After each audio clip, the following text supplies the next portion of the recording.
Okay, we're live. Let me check the audio. The charging case, so then it tells you how much the case is charged and how much the pods are charged. They don't stay in your ears. I wouldn't imagine doing any vigorous activity with them, but I don't do any vigorous activity, so they stay in my ears. Okay, we're live. Let me check. All right, the audio The works. charging case. There's not like a weird how much the case is charged. audio echo when I look at it that time. All right. Amazing. All right, here we go. From the industrial wastelands of Michigan to the fruited plains of Iowa, this is the American Why Grief. would they do it sheer perversity?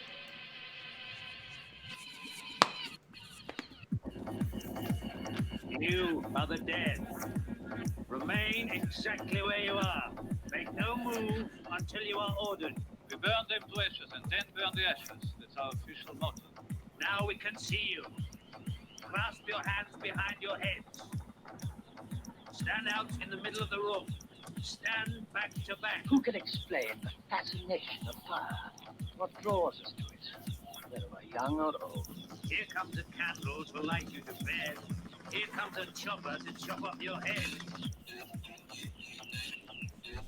And welcome to the American Grief Factory podcast. In quarantine, week 3. Did you introduce yourself? Yeah, this is Nathan. Oh, okay. I suddenly remembered that like I don't really have my microphone in front of me. I was like, what the fuck was I doing? This is Conlon. Yeah, and we're here. We're back. We made another week. Another week through the pandemic. Whatever it is. No, that's a pandemic. Yeah. There was a chart that showed what the different than like an epidemic is more localized and a pandemic is like the same thing throughout else, and there's like one other thing. It's everywhere. Yeah. It's bad. It's I guess we've hit some apex level here in the Metro Detroit area. So it's like getting really intense here, Yeah. where the hospitals are overloaded and people are dying left, right, and center, which is exactly what they said would happen. Yeah. It's not like people are growing second heads or something. Pretty much what they said. Well, I set up my 3D printer because I heard like there's people like gathering together to like 3D print things for hospitals, but then it wasn't like I tried to look into it and it wasn't necessarily anything cool. Like, and No. I don't think mine will print, but you're just making headbands for face masks, so almost like just a clear mask that goes over Yeah. and it's hooked to, and like that's what you're printing. Which I mean, I guess that'd be useful. But I thought it would be like, because I heard about stuff for people like 3D printing ventilator parts, and I hear that's like the thing they need is tons and tons of ventilators. Yeah, Ford's been doing the 3D printing of the clear. They're doing the whole face shield, Yeah. and then a bunch of masks. And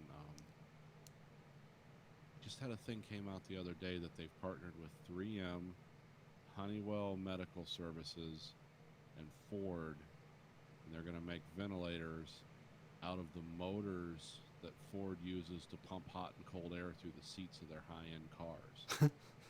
So I guess because they said their thing was, we can do this, but we can't just start making, we can't set up clean rooms and just start cloning Siemens designs. We don't have that kind of technology where we can ever get that off the ground at any time soon. But if you need a certain volume of airflow and a reliable motor, we got plenty on the shelf. And then I guess Honeywell and 3M are working on the other components, so they're gonna start making those. And then General Motors is making some at their Warren plant that they just closed. They're gonna clear out that space and start, but I think they're doing a copy of somebody else's design. Oh. And then Dyson, the vacuum cleaner guy, he's making a bunch, but they're gonna cost $400,000. I thought it was interesting that like Ford said, well, we have plenty of these air pumps off the shelf. But then people are going to complain because it's like, I want my air conditioned and heated seats. Black people. So, yeah, they're all trying to do stuff. But I don't know. There's the one at my work died from this, I guess. I'm just hearing that. I don't know who, what, where, but I know he died from this disease. So that's frightening. Are you in Wayne County? Because that's the. No, in Washtenaw County. Oh, okay. County right next to it. Yeah, if you wanna to help your anxiety, go to the Charts with red bubbles and shit. yeah the Hopkins map is like the best. It has data that can go anywhere, Let's do that. and you can zoom in on your county because they did just have the dot by state, and now they have the dots by county, and they have like all sorts of like logarithmic graphs and stuff like that. Hopkins Coronavirus Center. Because the CDC has a map, but it just like lists infection rates and stuff like that. But this one, it's a bit more detailed, but also not off the cuff.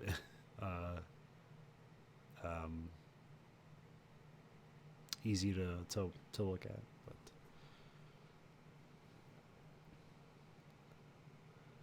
Dot sizes. you can scroll in to like zoom in on anything. Yeah, I am. Okay. Because it's like there's some on Michigan Avenue. Coronavirus is on Michigan Avenue. Yeah, I think it just like whatever the county is. I think it just puts a dot like wherever the head of the county is or whatever. Yeah. So it looks like we have 185 cases where I live, 3 deaths, and 182 active cases. In Wayne County, it's 2,300, 46 deaths. That's Detroit, though. Yeah. Detroit, you get into Oakland. So yeah, where I'm at's pretty mellow so far. But considering we have like, all the 3 major hospitals here.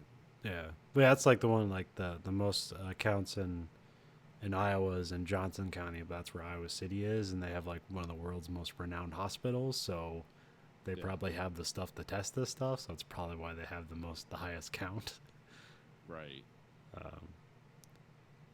Because that's why like New York numbers are like so large because they just actually have a lot of testing going on there, and so that's why it looks really bad there. But also they're doing testing, so.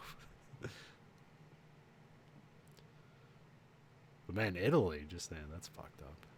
Yeah, Italy, they're like, we're ahead of them now, but considering we have like Well, it's the 10% deaths. population, yeah. Yeah, deaths. the deaths are terrible. Yeah, because that's all the thing here, where it's like it seems like the deaths should be higher almost the amount of infections, but the thing that always worries me is the recovered count is super low. Yeah. It's like nobody's recovered from this yet. In Italy? No, in America, it's like 100 people have recovered from it. But here's the fun thing. So say you get the test and you're negative. That doesn't mean you're free and clear. It means you just haven't gotten it yet. Yeah, that test doesn't mean you're naturally immune. That's not what that test means. And here's the other fun thing and this isn't, I don't think it's corroborated yet because like they're still studying and they don't know what the fuck it is, but like you can be reinfected. Like even if your body fought it off and you have antibodies, you can get reinfected. That's happened in China. Or in Japan, I mean. There's a guy who's been hospitalized twice for it. He was hospitalized and let out. Yeah. And then he came back like a month later and he's got it again. It's like, you already had this. Yeah, Japan kind of got ahead of it and closed everything down, and they're like, "Let's start opening things back up," and then like they just had to close everything down again. Yeah. Which has also happened in China. They were going to open the theaters, and they immediately closed the theater. Yep. Yeah, this isn't going anywhere, unfortunately. I don't know. And yeah, see, that's the thing. It's like we don't know how long our economy can tolerate that. Like most economies are flexible enough to last a month or two at 0 production. You get beyond that, you're just like, well, it's just like money has no value. Trade goods stop. It's like that. We're not set up. Our system's not set up to survive that in any meaningful way. And it's also not set up to have 10,000 people in a county hospital. Yeah. Well, yeah, there was some statistic the other day that like New York just had more emergency calls in one day since 9/11. Like it exceeded 9/11. Oh yeah, it's terrible. It's a huge strain on public resources. And New York's also bad because that's one of our few dense packed cities too. Yeah. We don't have a lot of cities. Like one of the things with Italy, some of those houses were Well, all of Europe is like that. All of Europe is really packed in, but well, Italy's weird because a lot of those houses like survived. Like see, Germany got the pleasure of being bombed into dust. They pretty much had to rebuild everything, and about half of the UK, whatever was in reach of German bombers, they got rebuilt. But Italy, they didn't get pounded so much, especially in their cities. And Italy's always had very high influenza deaths. Like in 2009, they had a huge spike in people dying from the flu, and a lot of it's like, some of this, what passes for HVAC in Europe, which is nothing like what we have here. Some of those houses are like just broke up into little bitty apartments, and they have a common air conditioning unit. So like if you're not sick, but the guy in the room next to you is, or in the apartment next to you is, and he's coughing his guts out, well, that's all going right through the fucking ventilation system of the whole house. Because they don't have like individual AC units in a lot of those places like we do. yeah. It's just no country. It's what Bush called old Europe when he was giving the big FU to our allies. That we attacked for. But yeah, it's not looking good anymore. But you can find all this, you already know this information. Everybody's got to be on top of this, right? It's Yeah, I'm sure they are. well, it doesn't necessarily seem that way, because you guys are under us with the shelter in place order. Yeah, we can just go out for food, gas, go to liquor stores, still buy guns. Can't find any anymore. But still go ahead. That was I bought ammo from LAX Ammunition Yeah. like a week ago, and they haven't even sent me like a thing like it's shipping yet. And I was like, I'm assured they're busy, so I'll let them, I'll cut. And then I got like a panic text today. Don't, we're a week behind. Don't send any emails or texts. It's like, okay, dude. Yeah, calm down. I'm not sweating it here. I saw a video online of a guy, basically all his inventory was gone. And he was explaining the difference between panic buying of old and this being a new panic buying, because the old panic buying was like people buying things Like AR-15s. yeah what's the most likely thing to be banned, buy it quick, and then it'll probably be grandfathered in, like machine guns were in the, was it 79 or You could sell what they call those you can still sell pre-banned machine guns. yeah. But this time it was just people buying pretty much everything, but mostly buying like what they could get ammo for. Yeah. So they had people buying things not necessarily because they wanted it, they're just like there's ammunition available for it, so they bought it. A lot of shotguns.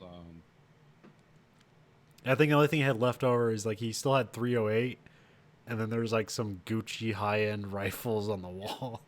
$5,000, things that are one step away from big game guns. Yeah. Nobody's buying those. Here's your moose herd hunting rifle. Want to use Hemingway's gun. Looks like a double-barreled shotgun. It's those European big game rifles. Yeah. The side-by-side rifles. What do they call it? What's that called? The 577 Nitro Express. An elephant gun. I use that for home defense. It's going to make someone open up and say, You know that scene from Tremors? You're like, see, this stuff comes in useful. Yeah. Yeah, you can't, and around here you can only go on only one person. You only have 5 people in a gun store at a time here. And you basically go up to the counter and say what you want, and they hand it to you. And if there's paperwork or stuff to do, you go into a room where it's glass between you and someone else. At least the gun store I go to. The range is closed, everything's closed. And how much is this being enforced, or like are there cops out like making sure this is happening? Or Oh yeah, there's they give $500 tickets. If you're, okay, but basically, if you're in a car going from one place to another, they don't care. yeah, If you're going to a park and you're like firing up a grill, they're going to give you a $500, which a lot of people have done. You can walk your dog. You can go out and walk around, but you can't walk around in groups of people. Yeah. Just like because me and Stacy go walk the dog at night. It's just the three of us. They don't care about that.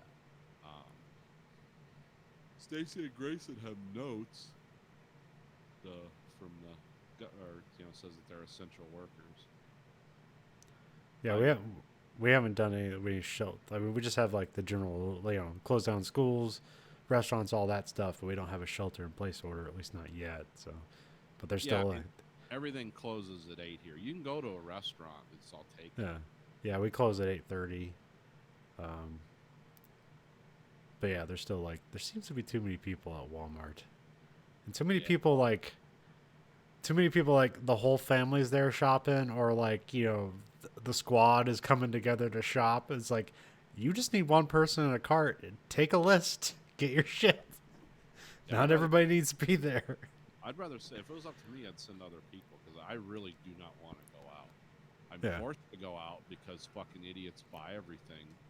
If it was up to me, I'd go out once a week and get everything on my list and come home and never leave the house. Yeah, my last 3 days off, I didn't leave for anything, because there's some things like I could use that, and then I just I was like, fuck it, I'm not going, and then your kind of solution for that was like, I'll just order off of Amazon. But now some of that stuff is now it's like a month to 3 months off once you order if it's not considered essential. Like I bought some vitamin. I got some vitamin D, because I'm gonna be indoors a lot, so. So they got that to me pretty quickly, but then I got some new plastic filament for my 3D printer in case I was going to be printing medical supplies, but that's like a month off that they're going to get to me. So. I'm trying to think of what the last thing I got off Amazon was. Oh, I got some filters for my spray booth. It actually gave me like a week and a half because I ordered them on a Saturday and Sunday they were here. It was like, well, you said a week and a half. Okay, whatever. But then I forgot they just built 2 giant Amazon complexes like 10 miles from me. So that's why. That's because they're just like, oh, Phil, what else did I get? I got that, and I got something else, and it was definitely not essential. Showed up, like, okay. And then I've been going back and rediscovering my old audiobooks. Oh yeah. That I haven't listened to in years. It's like, oh, I like that story. I'm redoing listening to all my Alistair Reynolds books again. Chasm City and Revelation Arc trilogy and all that. While I work on my model. Yeah, I bought a bunch of new books, but I haven't read it. One I pre-ordered. I got pre-ordered the Jim Ross's new book. He's a wrestling commentator who's been doing wrestling businesses pretty much for like 40 years. Oh, okay. Where it's like, he has another book, but this is his newest one. This is probably after his wife died, which was pretty tragic. His wife just went out was out on the corner and got ran over by a drunk driver 20 feet from her house. Oh my god. That kind of shit just pisses you off. Yeah. Because you think it's his late 60s. It's like, oh, she died of cancer or something. It's like, no, drunk driver, front lawn. You need what last place you expect to die? Someone else's hand. Going to get the mail.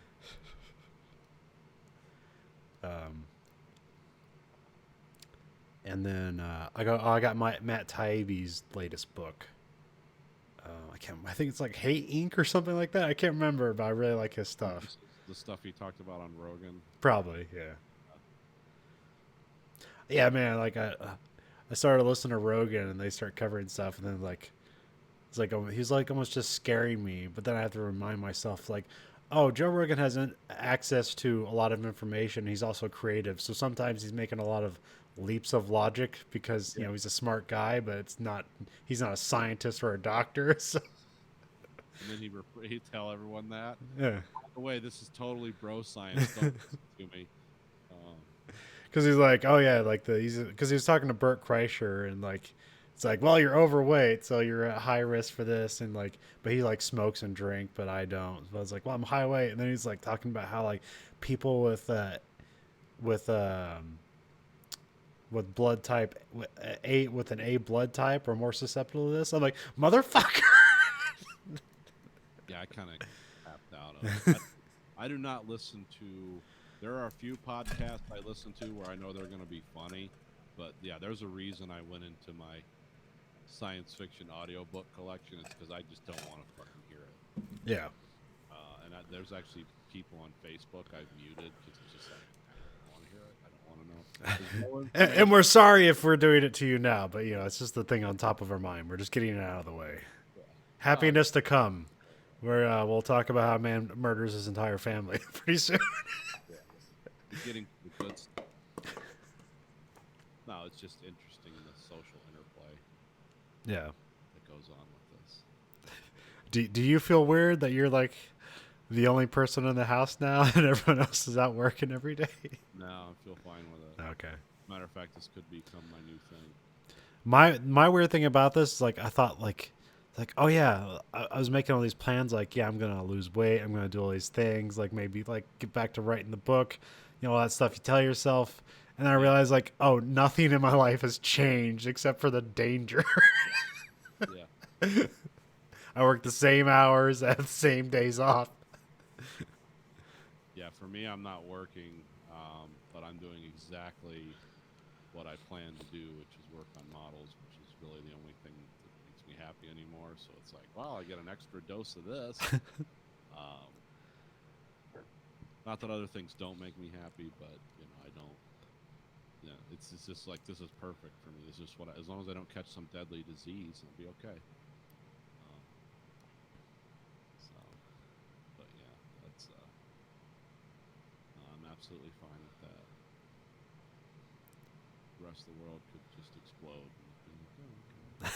And I got my models. did you hear that right there? Was that thunder? Yeah. Okay, got a we had great storm coming through, so we might lose the podcast. Okay. We had storms coming through here today. There's a lot of tornado warnings and tornado stuff, which almost seems weird during a pandemic. It's like, can't the weather stop? Jesus, hello. Yeah. So if we go dark, yeah, this might be the end of the show. Let's talk about other shit though. All right. Let's talk about a guy killing his entire family. All right, so Vice just came out with the season 2 of Dark Side of the Ring. Okay. The first 2 episodes are about Chris Benoit, Yep. who famously killed his whole family. Right.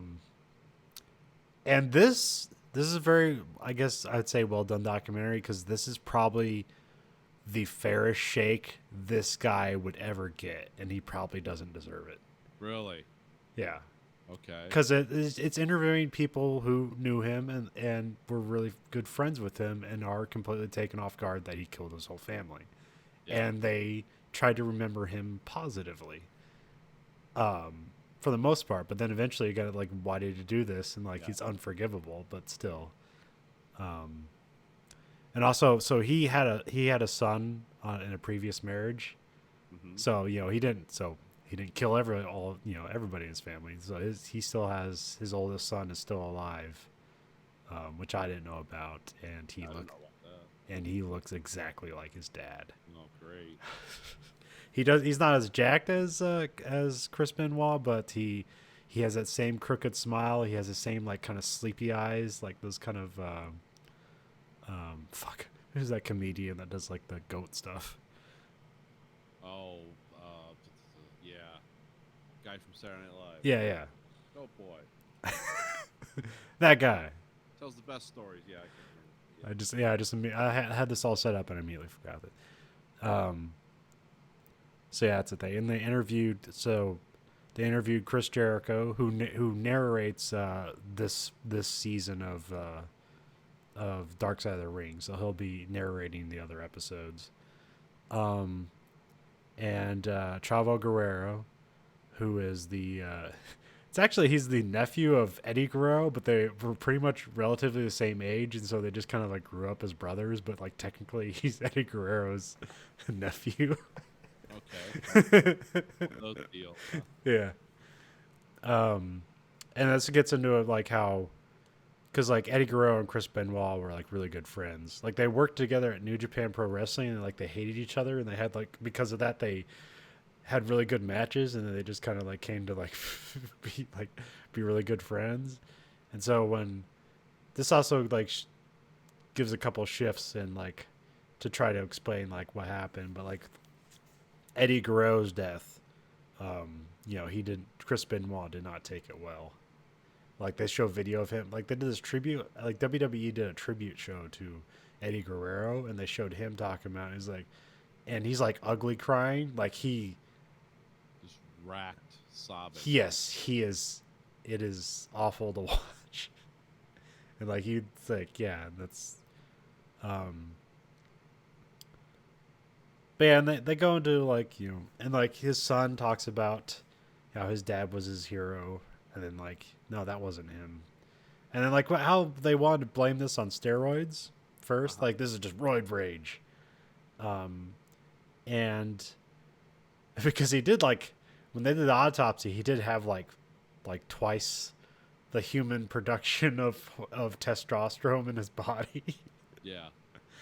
But really what this sparked is CTE stuff. Okay. This was the start of that. Oh, okay. So like this is like, if there's a silver lining here, this is it. Because there was actually a guy who was a wrestler who stopped wrestling, and he like got into whole like researching concussions, and he talked to Chris Benoit, and like Chris Benoit was like, I heard what you're doing. Like, do you think like you can look into me on that? Because I think there's something wrong here. About a month before he killed his family. Okay. So Now, from what little I know about this guy, now is this guy from like Belgium or Europe? Or... no, he's from America. I think he's like from like Tennessee or Kentucky or something like that. Oh, I thought he was a foreigner. No, I know Benoit is kind of like a French name, but Okay. Let me use this computer thing here. Anyway, go ahead. Also, like for some reason, I thought he gunned down his family, I thought he did too. but he didn't. He didn't. So he got into a fight with his wife, and I think he essentially like broke her back Okay. and then suffocated her. And then he drugged his son and suffocated him. Huh. He was like in the house for like a day with their bodies. Well, he's from Montreal. Oh, right, yes, because he's called like the Canadian Wolverine or something, or Canadian Crippler. That's what they call him. Ooh, okay. It's one of his names. He left a Bible next to both the bodies. He left a knife underneath his son's bed for some reason. God knows what's going through somebody's mind. Yeah. Yeah. Then they looked up his search history, and like after that, he looked up basically how to hang yourself. And so he took the lat pull down bar in his gym and basically just loaded it up with weight and even put extra weight on it, wrapped the cord around his neck, and then just like let the thing go and hang himself. Jesus Christ. And so like when the cops found him, like the other officer, Robbery or something? yeah, they didn't know what the fuck it was. But how he was suspended on the thing, like they thought he was still alive because they have like the mirror in the gym. So she kind of saw that first, and she's like, hands up, and like she didn't realize that he was dead because it was just like holding him up. Oh, what a fucking nightmare. That's just nightmare fuel to go into something like that. Yeah. I didn't know it was that bizarre. I thought he just shot everyone. Yeah. Okay. I think it's because Nancy Grace probably gave a lot of misinformation because she was all over that when that happened. Oh, wow, that's surprising. Shot. But yeah, it's super sad, but it's a good documentary. All their things are good. Like if you want another sad one, The Last of the Von Erichs is like super sad. We talked about that. Yeah, just how this whole family dies. Just died of wrestling. Yeah. Well, I mean, most of them killed themselves, but it's Well, yeah, they died because their brains bounced off their skulls. But yeah, like I said, like this is probably the fairest shake this guy will ever get, and he doesn't deserve it. So, because it's a lot of people just it's people reminiscing about like who they thought he was at the time, and they, he was their friend, and then just like something happened. And like weird, the thing about his wife, the way he met his wife, or his second wife, is through getting her away from an abusive relationship, Huh. which is just ironic. Yeah, there's a lot of weird stuff there. Yeah, it's hard to take stock up. That's the thing about people's lives. It's like, except for like Hitler and a few other people where it's just like, oh, this shit was so dramatically bad. Who cares? It's like, now these were sane people walking around at one time. It's just what phase of their life they're in and what led to this. Because this guy didn't have a big history of violence, did he? No, not that I know of, but there was, like, towards the end of the documentary, there's a lot of, like, it seems like that their relationship, like, became abusive, but that may be because, like, his, basically, like, literally his brain chemistry was different. Because I think they said, like, something like, I believe he was, like, 41 years old at the time, and I think somebody, when they did the autopsy, they said his brain seemed like a 70-year-old with Alzheimer's. Oh, Like, wow. that's what his brain looked like. But like, there's other things where, like, was it the brain? Because there's a lot of things that are like intentional. Because like he had to intentionally, like, he wasn't out of control. He had to look up how to kill himself on the internet. He intentionally drugged his son to suffocate him. And Horrid, because that's a terrible way to kill someone. but also he just like hung out in the house for a day, which that's like, even if you kill people, that's not normal. Yeah, just have a steak, sit around, watch some tube. I mean, what are you doing while the corpses of your family are in the other room? Well, because there's a lot of speculation. Like, why did he put the knife on their bed? Was he gonna like try to figure out how to like say, Stage it. yeah, like, oh, somebody broke in and killed my whole family. Yeah. I remember when this happened. This was like, what, 2008? Yeah, something like that. Yeah. Yeah, I remember it was big news. Like, I was interested in wrestling for a few days. I was like, what? What? Oh yeah, they got, yeah, like WWE that night. They heard him and his whole family died. They ran a tribute show because they didn't know all the information yet. Oh shit! Can you find any copies of that? Or Yeah. They show it. They show it on in the doc. An American hero. Whoops, oh, wait a minute. No. Whoops. But like next week, they immediately like retracted it and say, like, we didn't have the information at the time. His name will ever be spoke. His name will never, and it hasn't. It's illegal to mention his name in WWE. Okay. And well, that's for the better. So yeah. No one wants to. You don't want that to be your brand. That's a tough act to follow. Just make that a one and done. but there was a nice thing where so they have the sister of the wife, and she's the last surviving member of like her entire family. So what? well, like, her parents died at some point, so like, but she's kind of like the representative of her sister.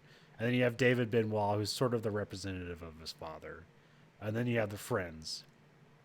And then, like, I guess, like, they kind of kept the sister and the son apart, but, like, not necessarily intentionally. They just, like, both parties thought nobody wanted to, like, meet the other. And then Chris Jericho eventually, like, gave each other numbers, and then they kind of, like, reunited. And so that was, like, a really nice thing. Oh, okay. So, Yeah, that'd be weird. I mean, if I was his son, I'd change my name and everything. Like, I just, especially if I did look at the pictures while you were telling me. It's like, yeah, he's not, doesn't look like a professional wrestler. He looks like the same person. yeah. Got the same look in his eyes, the same, yeah. And that's a terrible thing, because like the fact that I know that guy's name is not from his wrestling. So, no, that's. But really, no, like, they didn't slam dunk like this is why. Just a lot of general talk about CTE and Yeah. steroid use and Yeah. trauma to your brain, and But yeah, I mean, like, after that, like, brain damage doesn't correlate with premeditated planned murder very well. but yeah, this is why they don't have chair shots to the head anymore in WWE. I mean, this led to like the NFL stuff. Like, there's this sparked a lot of investigation into Now, who was the traumatic guy brain. in NFL? Was it Sue? who shot himself but left a long letter like, "Hey, I want you to, when I'm dead, like look at my brain." Yeah, I can't remember who that was. Was that Junior Seau? I think so. Yeah. I thought it was some other guy because I know. Maybe. Could be wrong. I can't remember. But I remember somebody just killed Yeah, themselves. yeah. No, they left a note. He intentionally shot himself in the chest so his brain would be autopsied. That's right. That's right. Okay. And I think he shot himself in like a tub of ice. Like he wanted himself to be preserved, and he left a note saying that like basically my brain needs to be analyzed for science. Yeah. Because he was like he was just missing time. He was in pain constantly, and like this was his moment of levity, and this is what he thought to do to try to help other people. Yeah. Yeah. I guess.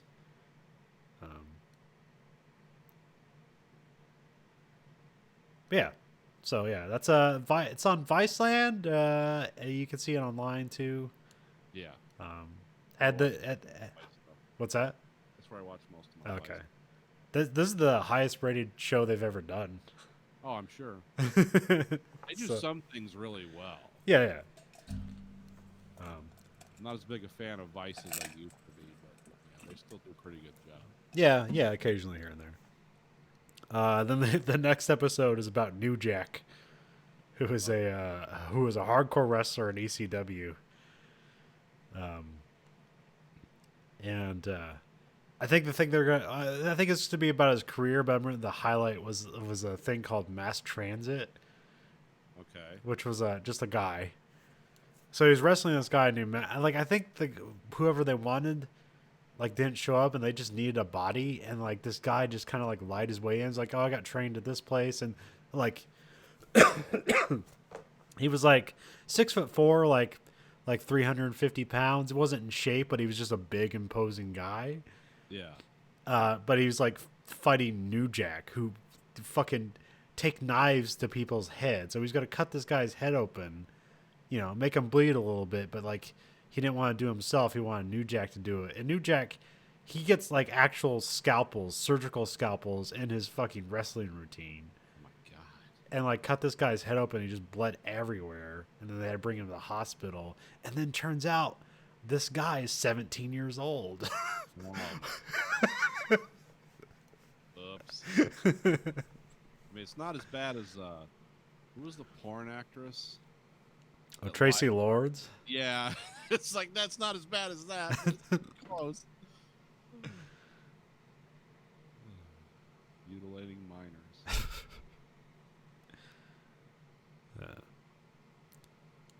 And then I can't remember what other stories they're gonna do.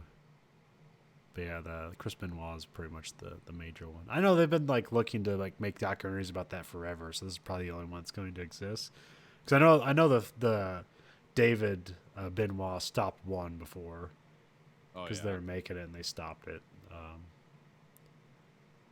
But he did an interview like a month back with Chris Van Vliet, and he let him talk about everything. But the only thing that seems to be incongruous between this stuff and that is that on the Chris Van Vliet interview, he's talking about WWE, and he says like, "Yeah, I'm allowed backstage. Like Stephanie's a nice person." And then this thing, he said, "Fuck them.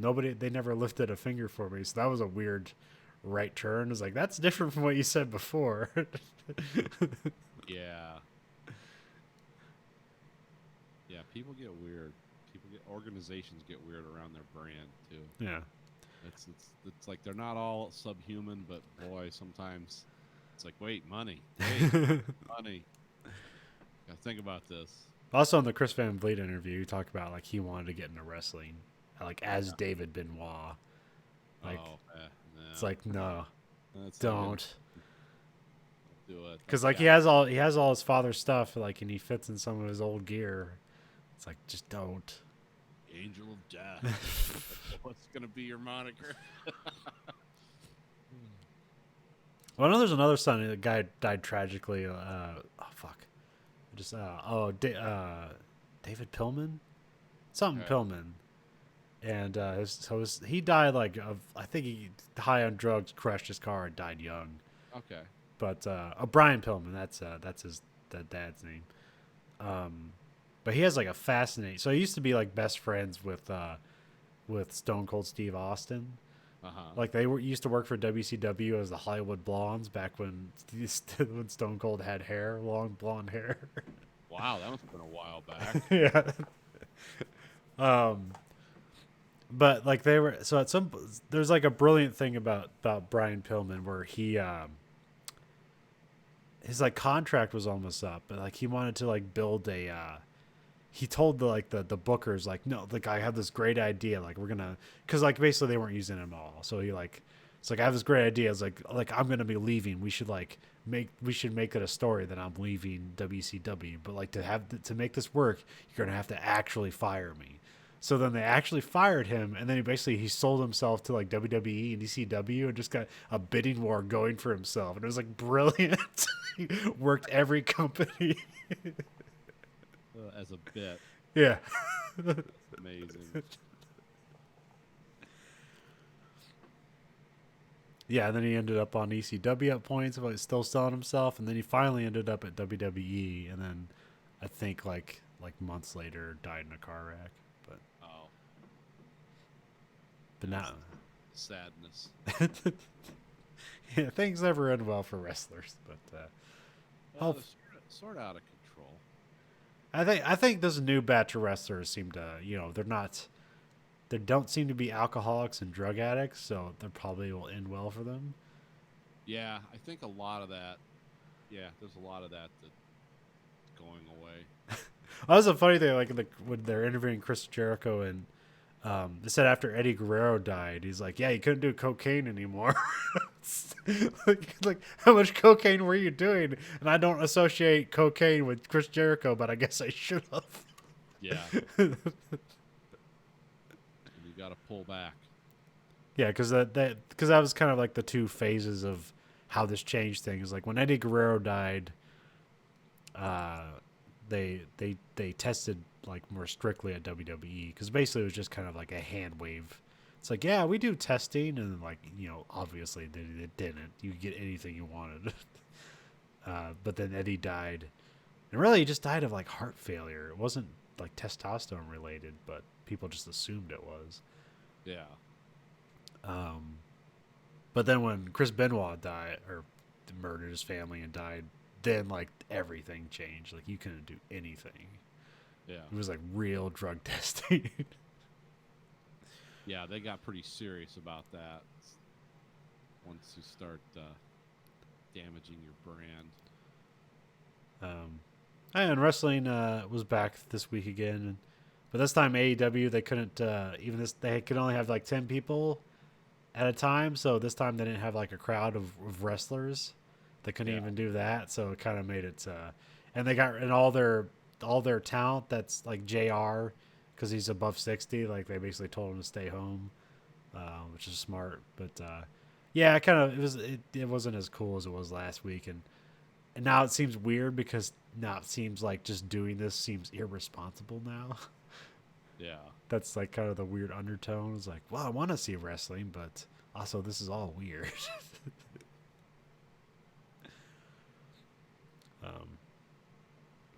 And then like, it's like nobody's flying.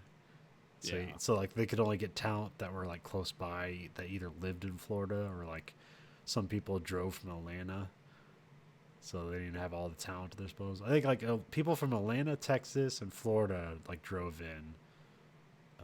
Because I don't think Florida's like shut down the state yet, so still things are going. And then WWE's been filming WrestleMania for this past week. Okay. So it's going to be a tape WrestleMania, which that'll be weird. I took a vacation for WrestleMania, but they didn't give me my vacation. Oh, they wouldn't give you your time off? No, Why not? What'd they say? they didn't say anything. It's still, if I go to the thing, it still says it's pending. It's like, well, that's not going to happen. Yeah, that's they still make it. See, that's how Grayson's is too. He puts in his schedule on the computer and stuff, and he's not a full-time employee, so he doesn't get that. Well, it's like you can put that stuff in, but then like a manager has to approve it. So, and I don't even know who my manager is. It like switches every week, and then like none of my managers talk to me because I know more about my place than they do, and like Anytime they talk to me, give them suggestions, I'm not very receptive of it. It's like, look, whatever I'm doing is better than whatever you can think of. So just leave me alone. Look at him. You don't know what you're talking about. That's right. I use that technique a lot. You need to respect me. No. I'm twice your age at this point. No. Yeah, they wanted to introduce something like that at work with this contract, where that you would have a, because they're horrible about denying, because we get a lot of vacation time, and they're horrible about denying. Like, I got paid a week, almost 2 weeks of vacation this year. They just kept denying it. But they still have to deny it to your face, which means it's not a computer screen. Like, you actually get to scream fuck at them as they do.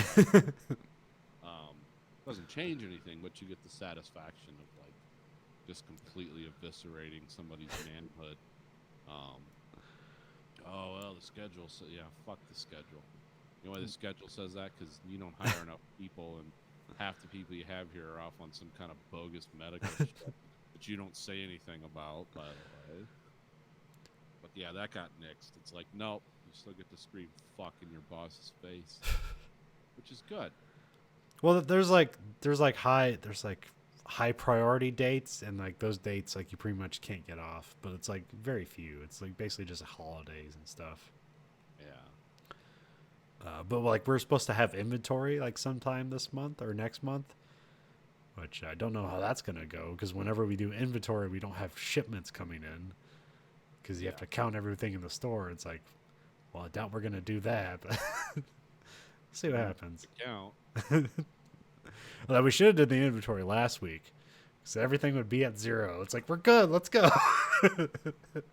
Build from 0.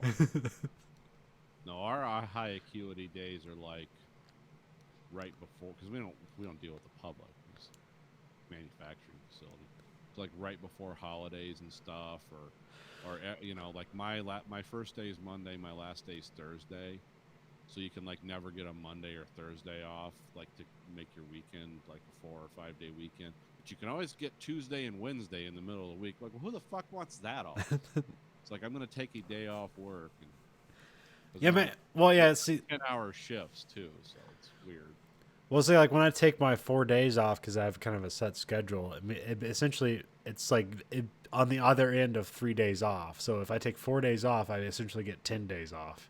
Yeah. And they don't like that, because everything gets backed up when I'm not there, because they don't help anybody. Yeah, because they do the same thing they do at my job. Let's put some crackheads in there and see what happens. It's like, oh, I can tell you what's gonna happen. And then I think people are like try to like be complimentary when I come back from vacation. Like, oh, thank God you're here. Like, fuck. Nobody did anything. Oh, I remember when they were training the guys on the off shifts, and they were just going through a string of people doing my job on the off. They were actually firing people. They were doing it so badly. It was before they had their time in. They're like, just get the fuck out of here.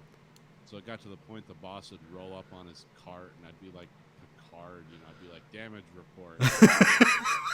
Like, what? And how fucked up is my day going to be doing 2 shifts worth of work? And then we were just driving around looking at it one day, because we didn't know how we were going to start, because it was so backed up and fucked up. He's like, I don't know what we're going to do. I said, if you canceled production for the whole day, which I know you're not going to do, and gave me 10 hours, I couldn't unfuck this thing. So you're going to have to bring some people over here. Oh, we don't have anyone. I said, well, then you need to get the big guy down here, and I'll explain to him what's going on. Well, he'll just yell and scream. I said, I'm used to it. I don't care. It's not going to happen any other way. They gave me 3 people, and we still barely kept the line running, because the guys had fucked it up. Everything was out of order. The wrong part. There are parts over there I'd never seen before. I was like, do these go in trucks or aircraft? What are these parts? Where do these go? Oh, we don't know. I said, well, shove them in the back then, because I don't know either. Yeah, it used to be real. It's nothing like that anymore. But yeah, these guys would roll up, and I'd just be like, what's the damage report? How bad are we bleeding today? I'd come in and be like, did the plant get attacked by a giant last night? What the fuck happened here?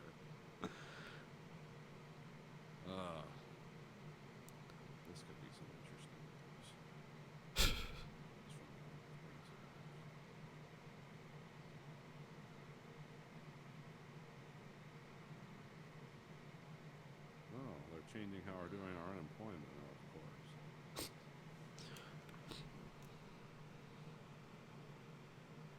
With names. Last names beginning with M on Sundays, Tuesdays, or Thursday. Okay, well, that's gonna be whatever. Hey, do you get to claim like Grayson as a dependent, and then you get an extra $600? I think either he's gonna get $1,200 or we're gonna get $600 from him. I don't know. Yeah, because I heard that's like there's like an in betweeners that are gonna get fucked by it and basically get nothing. Or we might get nothing. That could be the case too. Because But I think he'd have to be in college at the time. Yeah, and he's not, so I don't know. I don't know. I mean, And he's not 18 yet, right? No, he's 7. He'll be 18 in June. And I told him, I said, you jump in your car, you go to the fire station, tell him you're emancipated. And you don't want to go anymore. I'm banning you as a child. It's eve of your 18th birthday. Yeah, I don't know. I don't know if we're going to get any money out of that at all. But I mean, unless, like I said, unless they do some magic contract tricks on us, I get unemployment with subpay. So, like, my time off, I get 80% of my pay, which isn't, like, you know, ideal, but I'm not going anywhere or spending any money, really. So, and my wife and son both still work, you know, unless we all come down with the sickness. So yeah, I don't know, but now they're saying the unemployment's going to be all weird and fucked up. So it's like, yay. Oh yeah, that was I don't know if it's fun, but there's a guy because they were trying to argue to get these unemployment checks to be something like $2,000. Was it a week or every 2 weeks or is it a month? Oh no, the unemployment checks, they were going to boost them up to $600 a week. Okay, and then they were talking about how like, and they didn't want to do that because they're afraid that like, well, you got nurses making $12 an hour. It'd be more lucrative for them to claim unemployment than work their job, and we're going to be out. It's like, hey, some people aren't fucking economic psychopaths, and they work for the job experience and a sense of duty, not because it's more fiscally advantageous for them. Yeah, you're just channeling your own fucking thoughts and your sick world view onto everyone else, you know. Are there nurses that make $12 an hour? Oh yeah, yeah. Where? Well, there might not be nurses. It might be what do you call that? There's like Cenas that do. But there's like they're not nurses, but they're people that just like work at hospitals. Yeah, certified nursing assistants. Yeah. Yeah, so- okay, yeah. Or orderlies. Or Yeah, orderlies. That's what I was thinking of. yeah. And just like janitors and stuff like that. But Yeah, no, they're not. Yeah, that's. I don't know. I mean, either way, if you're going to keep the country shut down and this gets worse and worse, you're going to be paying people money. That you're just going to freeze all their bills. Whatever, you know, either way works, you know. I don't know. I'll find out next week. Claiming unemployment Sunday, Tuesday, and Thursday or whatever. Because I'll be doing my claims at 2 in the morning because that used to be when nobody was on the internet. But now everyone's not working, so. have you had weird internet things? Oh, yeah. Yeah. There's, we just went unlimited here until the end of next month. So, yeah, good luck. I'm like, oh, I haven't seen that documentary in a while. And I'll start it up and it'll be like, you know, stop. Wait, because the internet usage is so high.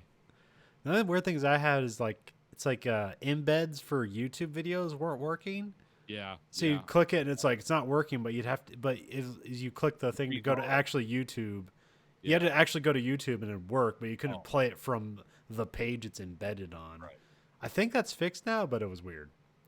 Yeah, I remember if you had autoplay, like I was catching up on all the Forgotten Weapons, which is a lifetime task. But I was just watching every one of them because I think Ian's a cool guy. Yeah.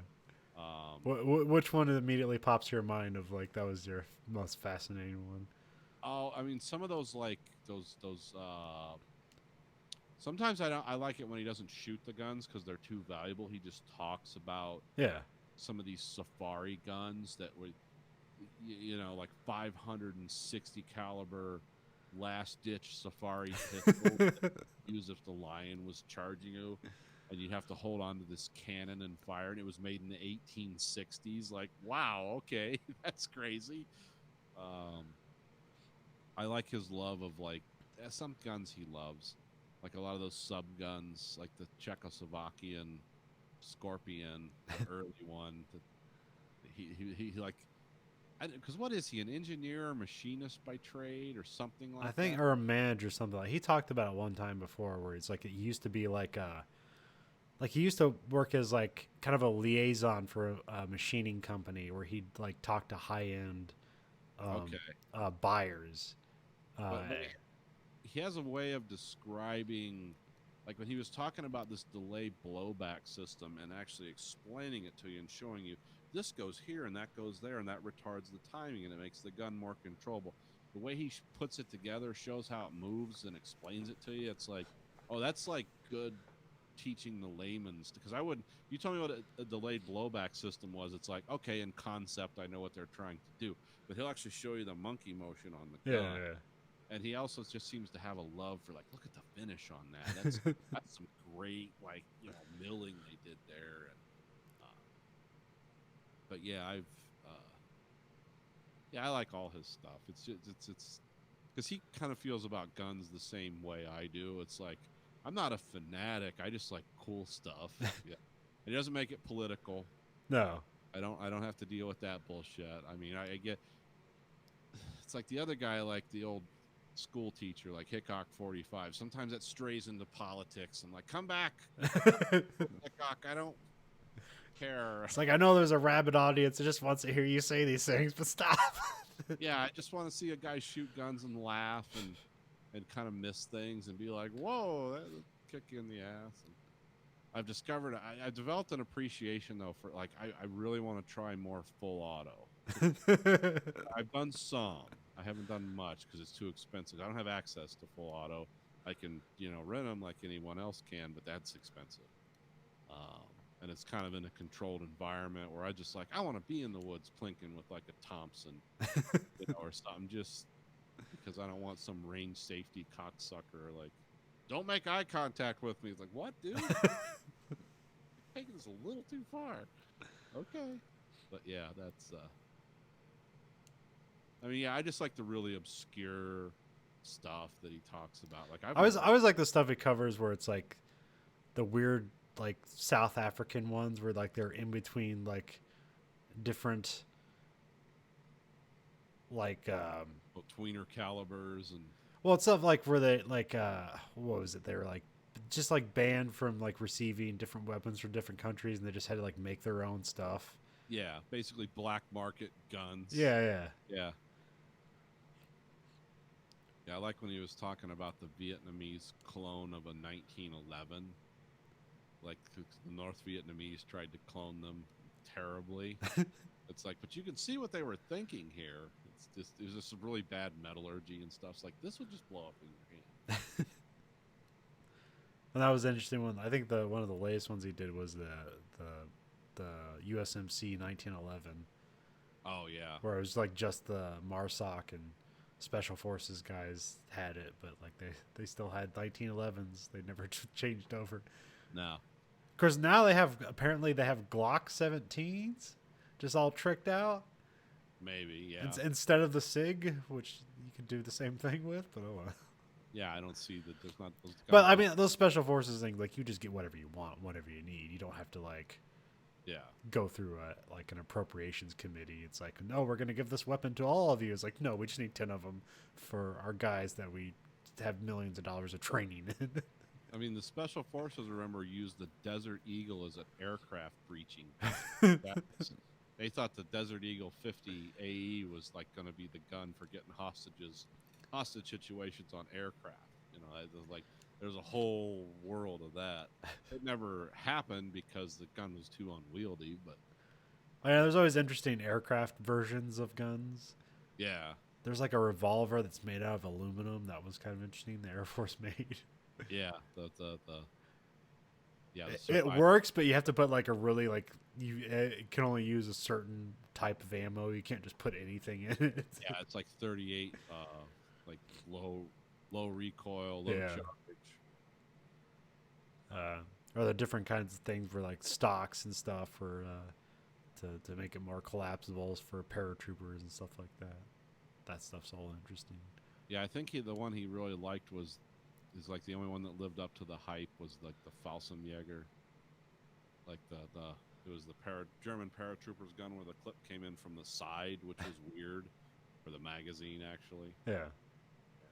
And then the other one was the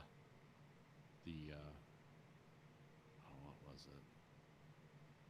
It was a weird looking one because it had a weird compensator on it, but it was basically an M14, but it was designed for American law enforcement. It was called the Centurion. It had an extra big magazine. It was the problem with the M14s is they just weighed as much as an anvil, Yeah. and they're big, hard to control guns. And Yeah, here's this in full auto. yeah, and this was in full auto too, the Centurion, but it had a weird compensator on it, and man, you just watch the whole gun like rock when you shoot it in slow mo. It's like, yeah, that must be accurate. Yeah, he finds some of the weirdest shit, you know, that's just these nickel plated, or just. Yeah, I almost bought his book, but it's like almost $100 to buy it. Oh, okay. He has a book out about from Chespo to FAMAS, and it's all about French rifles. Oh, okay. Because he's a big Frenchophile for French rifles and stuff. He actually owns a FAMAS, which took an effort to get because you can't just get those commercially. Yeah. I like some of the auction because you're usually at an auction house. Yeah, that Rock Island auction. Yeah. And then you'll see like the hammer price on that is like $10,000. It's like, whoa, okay. But most of those are fully automatic weapons that are pre-banned. Yeah. Commanders, I think the guns. the Demolition Ranch guy, he got like an Uzi at one of the Rock Island auction. It was full auto pre-banned. And I think he ended up spending like $12,000 on it. And it's an Uzi that's like, fucking 40 years old. Yeah, the whole thing like just creaks. And... yeah. Uzis. I know some guys that had some of those. Never seen. Those are weird guns. Old school. Like, yeah, fires from an open bolt. Wow, okay, World War II. Haven't seen that in a while.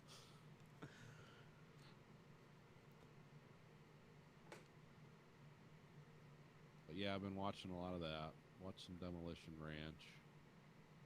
A lot of model videos. Been doing a lot of model stuff. I'm working on the tracks now of my T-34. These are the tracks. I think you put some stuff about the plane engine, you're right? About what? The plane engine? Plane engine. You're building a plane, aren't you? Like a World War II plane? No, not yet. Oh, is that the tank engine? Yeah, that was the tank engine. Oh, okay. Yeah, it's such a big model. I had people ask me, "Is that out of a train?" It's like, no, it's a 1/16 scale Russian tank. It's like, yeah, so it's a big engine, the size of your fist. I'm doing the crazy super detail where I go and because I have nothing but unlimited time on my hands and so much modeling shit, it's like, oh, there were rubber hoses in that picture from World War II, so I'll put rubber hoses in the model or included in the kit. Busying it up and making it look, definitely more involved. I put both the fuel pumps on this one. It only came with one in the kit, but I knew there were two. There was one underneath, so I just fabricated one. No one will ever see it. Yeah. It's like, it's in there. Damn it. And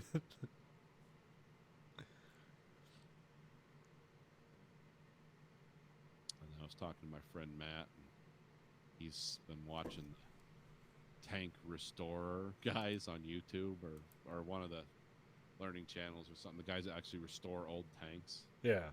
He's like, I can't believe how ungodly complicated, and like you have to be a genius to figure out how that works. Like, oh yeah, that stuff was. So especially again in the Second World War, some of it was so haphazard, thrown together. It's like the Sherman tank would take any engine we had available to. It's like, hey, you got rotary engines? Yeah, stuff them in this tank. We'll see what happens. Also, like there's a lot of manufacturing from that time that was. It's just like a giant 20,000 force pound hammer that you just hammer shit into a shape and put it Yeah. on there. Those drop forge, components. And then Because these- now you can just make a part. It's exactly how it's supposed to be and put it in a thing. But no, not then. Everything was custom fitted. Yeah. Yeah, there's and if you get into like restoring German tanks from that era, the Allies looted everything out of that country. I was watching something though, I didn't realize Panzers fought into almost the 70s. Huh. Because when I forget which one it was the Battle of Golan Heights in like 67, 68. The Syrians had bought all the Panzers from the Russians and the Czechs and all the people that had them from World War II and the French. They bought all these Panzers because I mean you could get a fully functional tank for like I don't know at the time was a fraction of the cost. of Shipping cost. yeah, and then you could just buy a bunch of them for parts and keep them running. So the Panzers were fighting the Israeli Shermans because the Israelis just bought a bunch of our Sherman tanks. They put a big gun on them, much larger gun than they had in World War II. But it was like, yeah, the irony isn't lost here. the Russia or the German Panzers are fighting the Israeli Sherman tanks for the destruction of Israel. It's like, I mean, they didn't do very well because the Israelis actually trained their army. So that's the Syrians just kind of show up. Yeah, it's weird. The Marine Corps is going to be doing away with their tank divisions. Oh, are they? Yeah, and then a couple of their infantry divisions. Where are they going to? They're just disbanding them. Or are they just contracting in size? Yeah. Oh, okay. So and they're even like having less aircraft. They didn't But- have very many to begin with, did they? I mean, yeah. I mean, they because like their whole thing is multi-role fighting, so they have plenty of aircraft. They're the ones that have Harriers and stuff like that, and plenty of like F-18s. Oh, okay. But a lot of that's left to like the Navy and stuff. But like you have to have your own too. But like they couldn't afford all the because now they're just manufacturing the F-35s, and those are like practically $500 million for one of them. So they Yeah, just the like, Marines not going to buy 500 of those. and they're lowering their for the Ospreys. They're like not building as much as those, but those haven't really come together. Yeah, they're kind of a weird. It's like the Excelsior. It's like you can see where we're going, but we're not there yet. Yeah, it was a bold idea that no one was doing, and then when you do it, it's like, oh, this is why. Yeah, this is why no one's doing it. Don't worry, Marines. We're probably heading into a global depression. There's one way out of those. They'll be back up to fighting strength and no. Did you get a letter yet? No. Did you hear? Oh, the Trump signed something that they can recall anyone who was ever in the military. No, I haven't gotten that. I don't know what that means. I mean, because you can do that stuff if you're in the IRR, the individual inactive ready reserve, but I'm not in that. I'm out of that. Okay. So, like, yeah, you can, because technically everyone signs an 8-year contract. Yeah. It's how many years active and how many years inactive. And then you're only actually, like, out of the thing if you're out of your inactive stuff, and then you're just out of it for good. Oh, okay. Good. But, I don't fucking know. That was what- It's the government. I mean, yeah, they're going to change the rules to suit them. technically, like, really, just Donald Trump should act martial law and tell everybody to stay home. He should, but then his own constituents would start a civil war. Yeah. and he'd be kind of in a weird place because they'd be like, "This is what we've been waiting for." Now he just seems to Really, I be. think half the people in the military would join with them. It's like, this is what we've been waiting for too.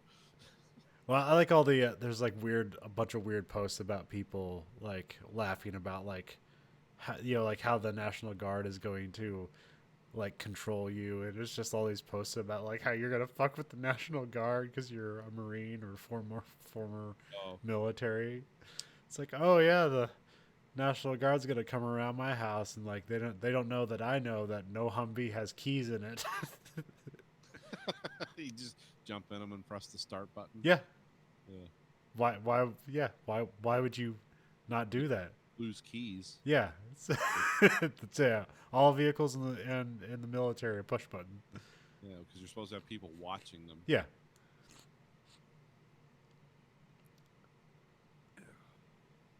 Because I can't remember how I started up the tank. Like I think that required some sort of keys, but there's also we're also building like those things have like locks in them, with like the all the radio equipment has like locks on them Right. to keep them in.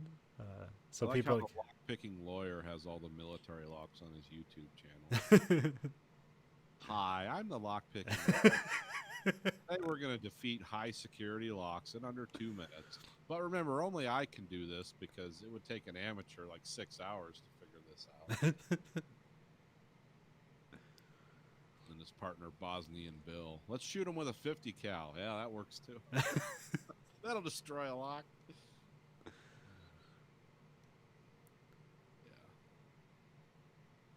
I don't know, the National Guard around here is no joke. Remember when they had the Detroit riots, somebody shot at the National Guard with I think it was like a lever action rifle, and they just responded by firing 50 caliber machine guns into Detroit. Like this, the 60s ones, dum, dum, dum, the real slow ones. I mean, I think it's in the in Generation Kill, but there's a part in it towards the end where like one of their units shows up and it's their reserve unit, and they seem to have been like ducking them the entire entire show essentially.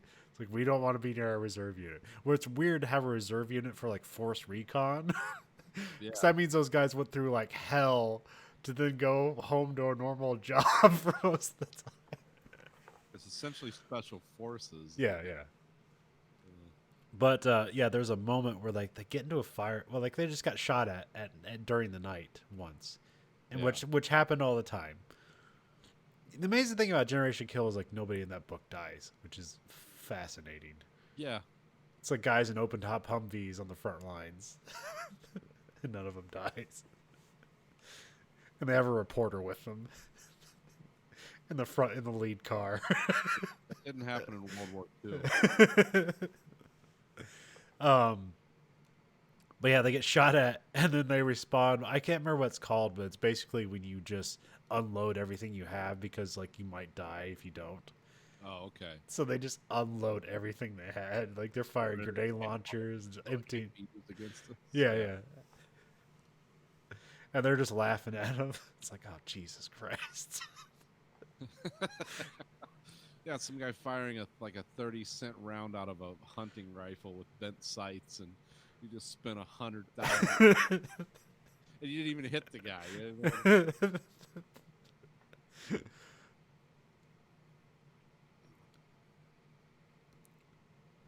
I hear in India, like they're like you can't leave your house locked down.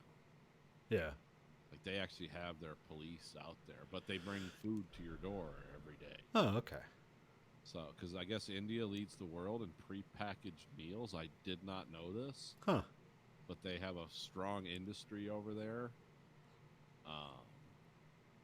Because like here, we have a bunch of, and I know it's not Hindu, but there's something, the Sikhs around here. You know the Sikhs, right? Yeah.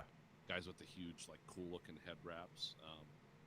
Now, they're from India, but they're a different religion. If you call them, they'll bring stuff to your house. Like, it's all beans and rice and stuff, but you're like, I'm an old person or whatever, I can't get out. Okay.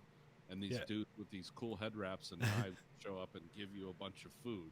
Yeah, I saw a Reddit post of it was a guy, a Sikh who owned a gas station who just had like a bunch of food. It's like vegetarian, and he's just handing out food to anybody who drive by and pick it up.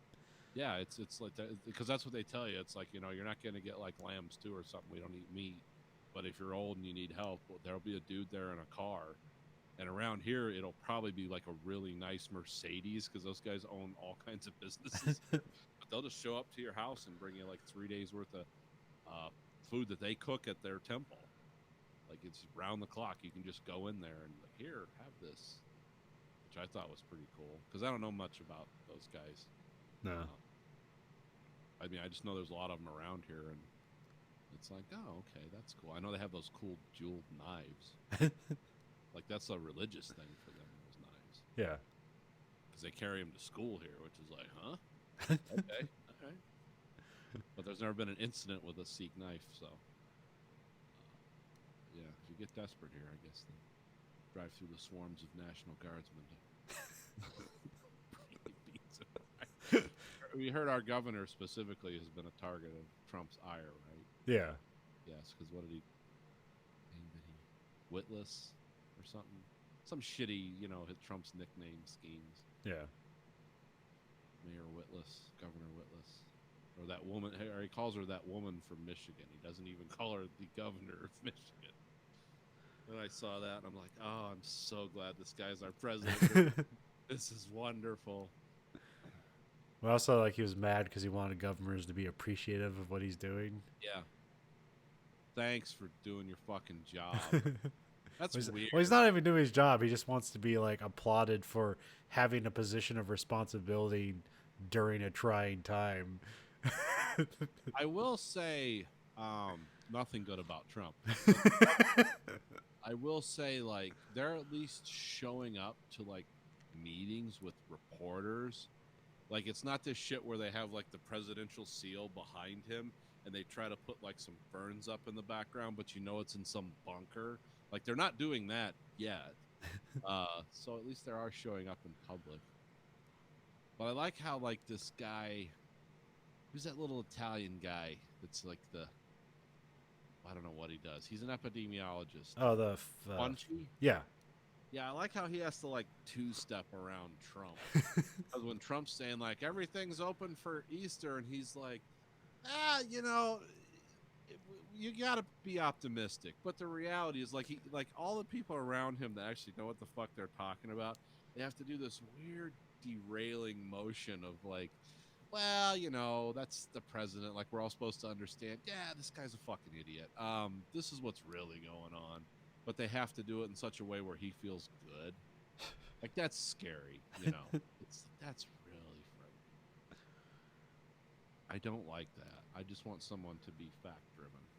Or the just the nightmare thing about him, like, just out of nowhere bringing up, like people critical of his response, and it's all about his harming his election campaign, and not that he's doing a terrible job of helping America.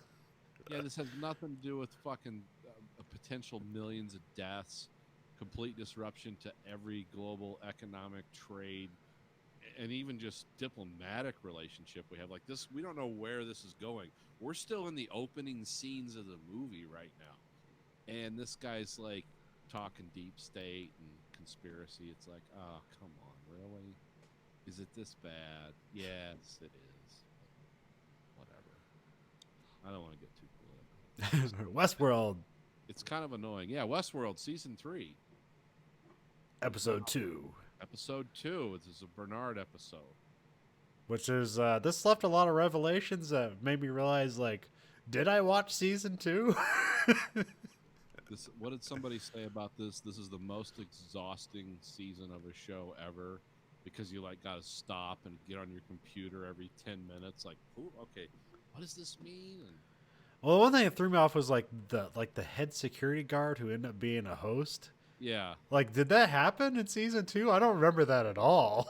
Well, I just think he kind of, like, he was in it for like 8 episodes, and then it's like, well, we've moved on to the whole Dolores Men in Black, like, people going into the encrypted world to live the host consciousness, and we kind of forgot about him.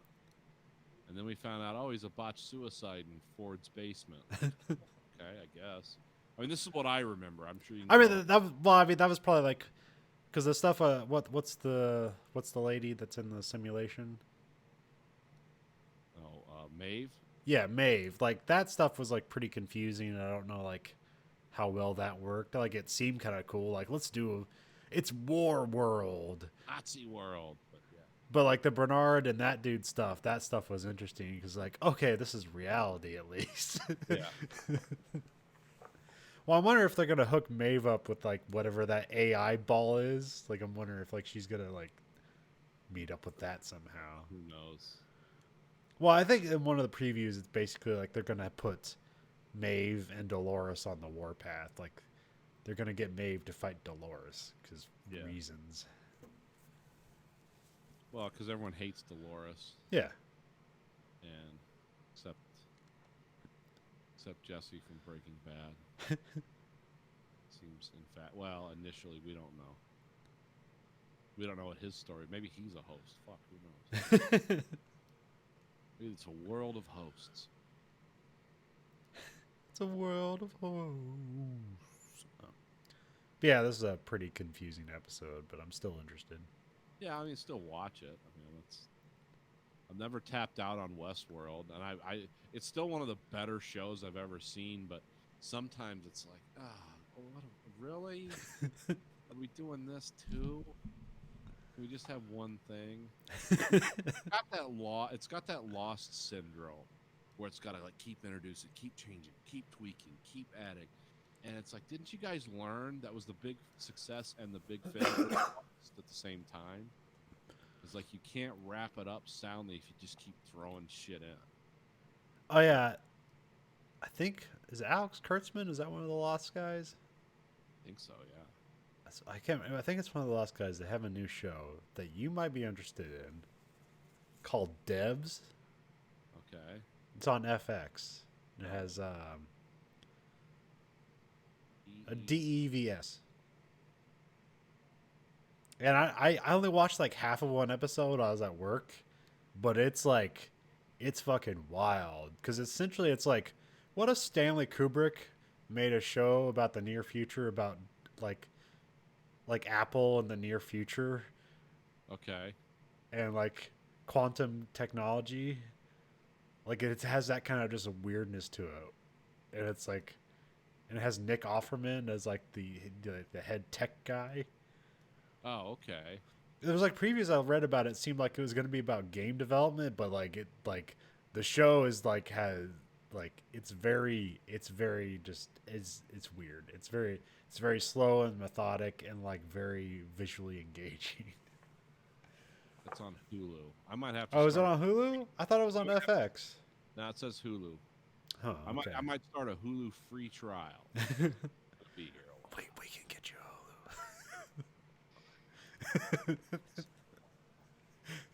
Hulu. Actually, Alex Garland is 28 Days Later. Oh, okay. Dread. Okay, yeah, I'm gonna like this because Dread was my movie of the year, and I don't know why. 'Cause it's just bleak and hopeless. I think you really took to that Patton Oswalt review of it. Did I? I thought you did. I thought that's how we all found out about it. Patton Oswalt did like some review about it, like saying, "Oh, this is like one of the best movies ever made." I think you're right. Because I went to the theater and watched Dread. Oh yeah, okay.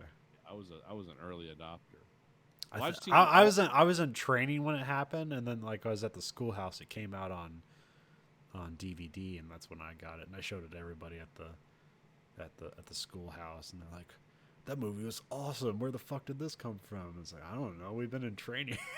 That was weird. Like you just lost track of like all cultural like happenings. Cause I remember that Gangnam Style song, like that just like, you know, had a whole like that Korean guy. Yeah. had like a whole 6-month cycle, and then like I got home like, what the fuck is this thing?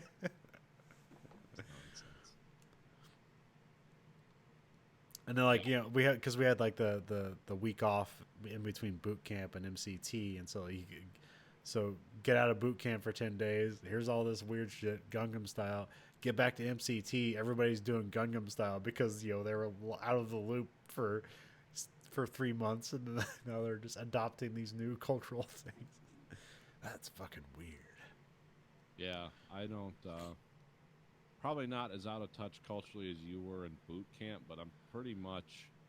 Sometimes Grayson will come tell me stuff, and I'll be like, "What? What are you talking about?" It's like, "Dad, what the fuck are you doing with your life?" I'm paying attention to pop culture, apparently. Oh yeah, I'm completely out of those loops. Yeah. Because like you get on Reddit and you feel like I'm in the loop, but you realize that like Reddit is like They're feeding the things that I'm interested in. yeah. Yeah. So so it makes you What, pretend everyone like doesn't know about the new Tamaya Widow model? What? Isn't this on everyone's lips?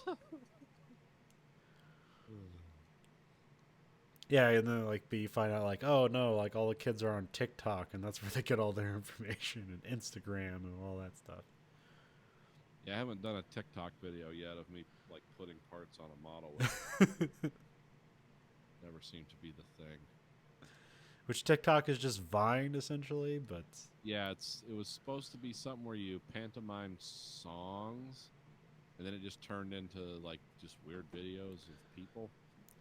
well, that was what Vine was. Is like here is like a 20-second video, and then like people got really popular off that stuff, and then for some reason, the service blew up, and then the service disbanded.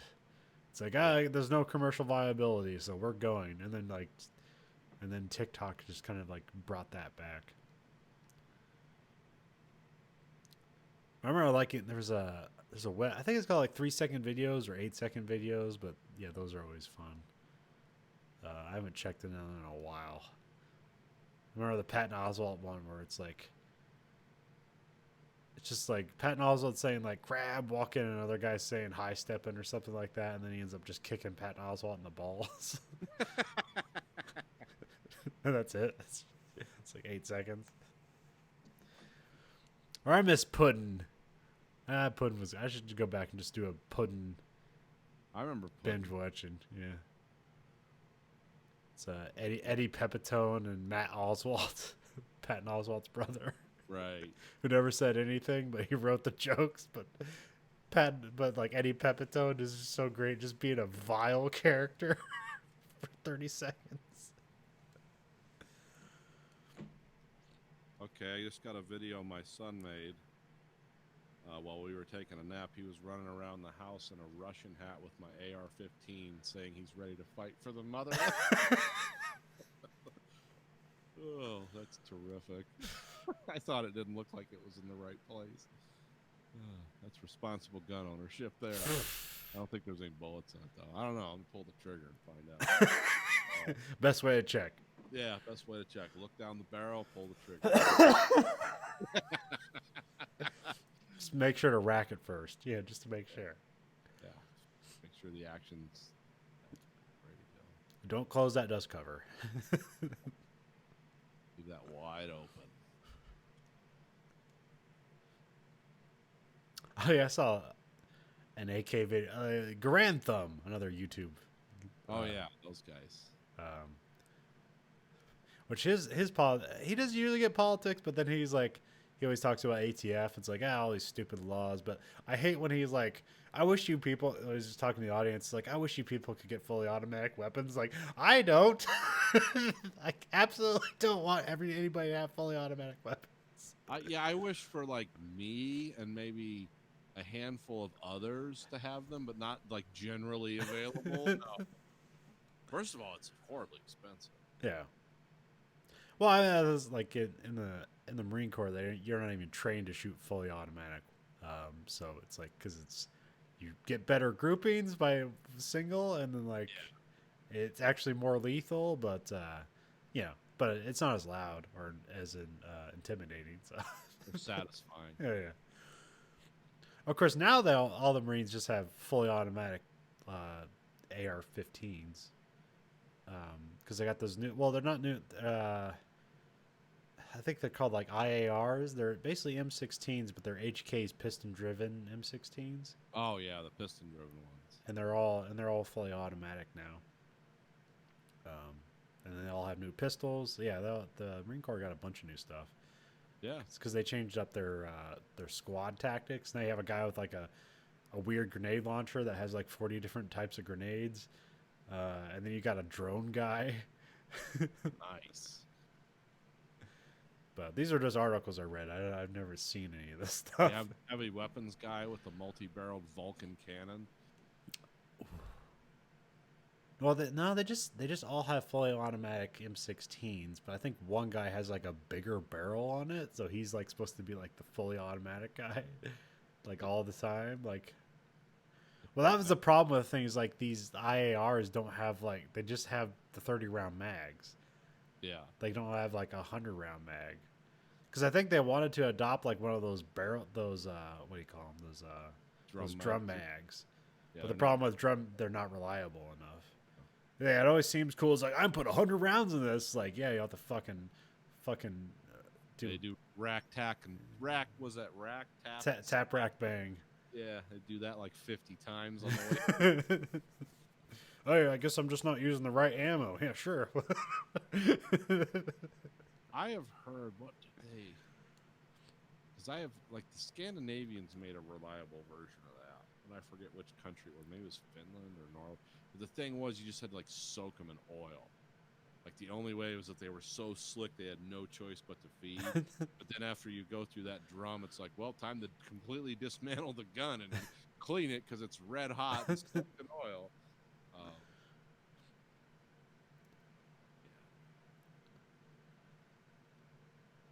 It's you know that's why you have machine guns with fucking chains on chains. That's why you do that. That's why they do that. They don't do that just so you can wrap them around your body.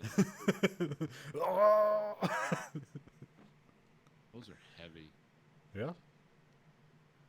I was hoping- The 7.62 ones are heavy. Like the 5 or the fucking why did I just forget the caliber? 5.56. 5.56. It's a saw isn't. I thought like holding a saw was like, oh, that's gonna be heavy. Like this is a machine gun. It's like no, a saw is like unfathomably light for how much you think it is. Like I have 100 rounds in this thing, and I'm just like holding it shoulder. I'm just having it pressed in my bicep here. It's like I'm good. I can do this all day. Having a machine gun in my hands. Didn't they get rid of those? Yeah. That's what the IAR is replacing. Oh, okay. That's one of the things. Because you don't have the IRs, don't have a 100-round mag. It's like, now you're out of a saw. It's like that's what the saw did well is you had 100 rounds. It literally did covering fire. You shoot at your opponent long enough that they put their heads down, and you have people move around to shoot them. That's what a machine gun does. Yeah. I guess you have a drone now, just on your back. Whatever. It turns into video games. They need to bring the AA-12 in. That seemed like a good covering fire weapon, especially with the 100-round drum. Oh, is that the shotgun? Yeah, it's a fully automatic shotgun Okay. with the retarded timing, so you can actually like shoot it full auto and control it. Yeah, it's like what was it? I forget how the action works, but like it basically the forward and back action essentially makes it like the best way to shoot is on full auto because then the recoil never happens. Yeah, it just takes itself out. Just like ka-chuck, ka-chuck, ka-chuck, ka-chuck. It's not much faster than a grenade launcher, but it is, and that's like buckshot flying out in a stream. But I guess that they're a little more delicate than what they appear, and they have problems. They had the stick mag. The one I liked was the shell that would fly out. It looked like a slug, and it was fin stabilized. And you press the button somewhere, and it would go to like, okay, you say you like ranged it to 50 meters, press the right toggle on a 4-toggle reticle, and then it would go 50 meters and explode to the right. I mean, they always talk about that stuff. It never seems to make it into reality. Yeah, because the expense is outrageous. Yeah, it's like, that's a great bullet. What does it cost? $800 for 100? No, per bullet. It's like, oh, no, fuck that. And somehow it's not even viable for special forces to use. Like, fuck it. It's like we have 5 guys on a team. We need something reliable. I was hoping we'd be to energy weapons, like like opening battle in Terminator 2. That's what I thought it would be, but never happened. On In Range, that Ian and Carl had an interesting round they were testing out. The round was only made. They had one from like 85 and another one from 90, and that was the last time these rounds were made. And it was a 308 round, but it was like saboed to a 223. Weird. Okay. But it had like had like a crazy amount of muzzle velocity.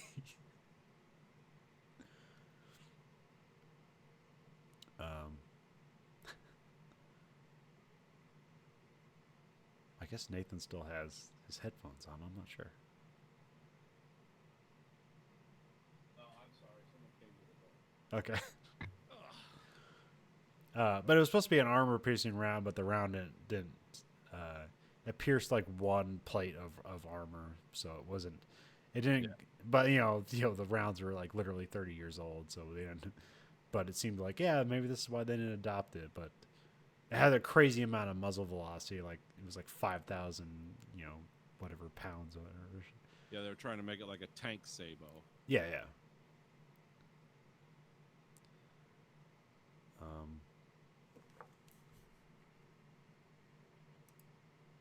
Oh yeah, Half-Life Alex. That was the thing. Oh I yeah, wanted to- tell me about that. That is the Valve's new Half-Life game, but it's not Okay. this takes place between Half-Life 1 and Half-Life 2. Okay. But yeah, this made me. Hey, you can see my. That's one of my IR stations back there. Oh, okay. The Yeah. thing in the corner there. Yeah. It's not on right now, but yeah, I've I heard the Giant Bomb guys talking about it. They didn't seem too happy about it, but they also don't. I have like ample amount of room. Like I actually got an error message that said like your base stations are too far apart. You have too much room. And so yeah, this game is fucking awesome. It doesn't really. It's not a game changer. It's not like finally a reason to spend the money on VR. Like this isn't that, but it is. But if It- you have VR, Yeah, it's fucking awesome. Because there's a game that kind of did this. There's a lot of like shooter games where you stand in the center, enemies come at you, and you kind of shoot at them. yeah. Then there was a game called Arizona Sunshine where it was a zombie shooter game, but like you moved your character through levels. Like it was almost like Half-Life, but you shot zombies instead. And so this is very similar to that, but there's just a lot more polish on it. Okay. So that makes it a better. And then one of the game changers on it is they give you gravity gloves, Okay. which so what they do is you see your hands animated in the world, and like you can point at things, and if you can pick them up with your gravity gloves, they'll kind of shine red. And then you just pull the trigger with your hand, and you just like flick your wrist back, and the stuff just flies at you. You catch it out of the air. Oh, okay. So you can really see like a magazine across the map. It's like, oh, I need ammo. Flick that magazine towards you, put it in your gun, shoot the enemy. Or just like grab a chair and then throw that at the enemy. That sounds pretty fun. Yeah, it's really fucking cool. It's also they have like they do a lot of horror stuff and light stuff. For like they'll put you in a dark room with a flashlight and then throw the head crabs at you. So like that's really fucking scary. And then like you'll just like get jolted and you forget how to like operate your gun. It's like, oh yeah, this is what happened in real life. Like, oh no, how do you reload? I completely forgot I'm being attacked. Where's the reload button? Yeah, you don't have. Hands have to do it. Yeah, you have to manipulate the gun. So you have to put a magazine in, but you also have to drop the mag, which is one button. Then you reach over your shoulder, and then like that's basically her grabbing a magazine from her backpack, and you just pull the trigger, and then you pull it out, and then you got to put that in the gun, and then you got to release the slide. You can release the slide with a button, or you can just grab the slide and pull it back and rack it. Okay. Which there's other games that have done like here's a realistic modeling of how you operate a weapon. Like the other games have done that before, but here it's pretty nice. There's a lot of the way they design the gun is like there's like lots of lights on it. So like it'll glow red when it's like you're out of ammo. So like there's a lot of like identifiers that you can just kind of like read by color, which is very smart. The only thing I don't like is I got a upgrade for the gun, which it puts a holographic sight on it. Yeah. Which when you look down it, it's kind of this orange hue. It'll highlight weak spots on enemies, which is really nice. But the actual dot like you have to cant your hand in a weird angle to actually see the dot. Huh. So like it was actually better to just use the sights, because the sights on the gun glow and it's easier to just line them up really quickly. So the shotgun's pretty neat. That one you have to like hit a button and you like pop it open and you put some shells in, and then you like just flick it with your hand and then it'll put it back together and then you're good to go. That one's kind of weird because like if you just keep adding ammo, you don't have to do anything. You can just pull the trigger.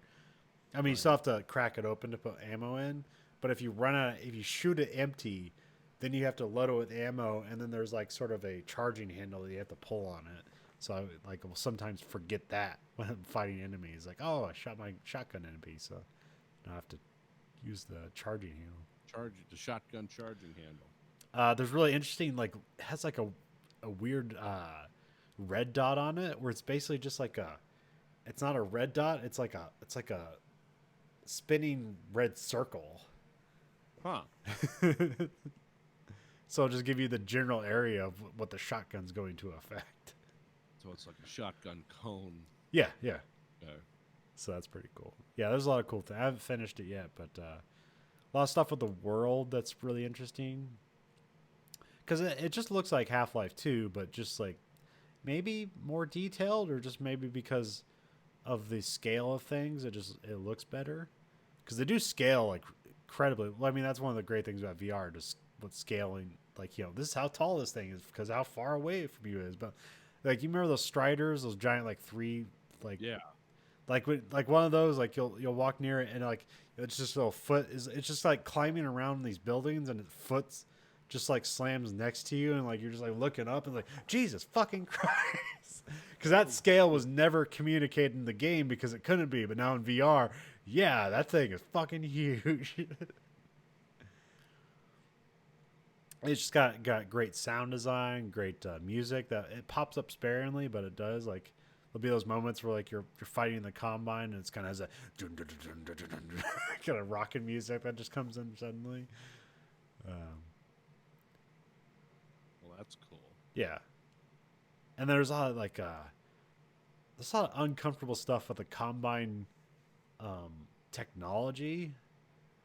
Because there's like you have healing stations again, and you'll have like this jar and it has like a slug in it, and it makes like these little cute cooing sounds.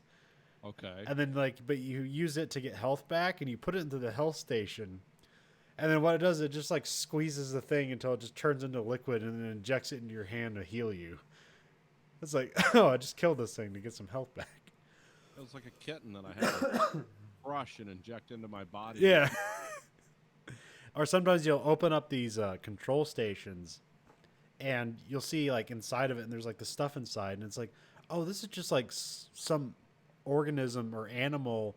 They vivisected its brain and put it into this control thing to like to help control a door. And it's like, this is a living thing that you put inside this. Like, oh yeah, this is why the Combine are horrifying. Yeah, and it just opens a door. It's not like running a spaceship. Yeah. Yeah. Or they have those like weird, like, they're kind of like VTOL helicopters, and then you much more notice that like, oh, that's like just an animal that they just threw some technology in. Now it's a flying attack chopper.